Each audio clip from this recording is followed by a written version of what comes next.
Hotel থেকে দীপঙ্কর ভট্টাচার্যকে গ্রেপ্তার করে বালুরিয়া থানার পুলিশ। তার বিরুদ্ধে সরকারি ত্রিপল দান, সামগ্রী আত্মসাৎ এবং সরকারি ও আবাস যোজনার উপভোক্তাদের নথি পুড়িয়ে দেওয়ার অভিযোগের পাশাপাশি তার গোপন আস্তানা থেকে মেলে ৮০ লক্ষ টাকা।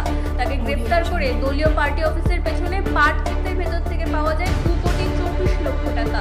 ৬ দিনের পুলিশি হেফাজতের পর জিজ্ঞাসাবাদ করে তাকে পুলিশ। এরপরেই তার দুই সঙ্গীকে গ্রেপ্তার করে তারা।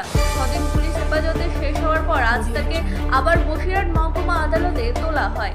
এতটুকু টাকা কোথায় পেলেন আপনি? বলতে পারবো না। এই কার টাকা? টাকা আমার টাকা নয়। আপনার নাকি এখনো টাকা রয়েছে। কোন নেতাদের কাছে রেখেছিলেন টাকা? এখনো টাকা কোথায় আছে আপনার টাকা? এখনো আপনার টাকা কোথায় আছে? দীপঙ্কর বাবু, দীপঙ্কর বাবু টাকা কার? দীপঙ্কর বাবু টাকা কার? কোন নেতাদের কাছে টাকা আছে? তৃণমূলের কোন নেতাদের কাছে টাকা রেখেছেন আপনি? দীপঙ্কর বাবু কার টাকা? দীপঙ্কর বাবু। ব্যুরো রিপোর্ট, রাত নিউজ নেটওয়ার্ক।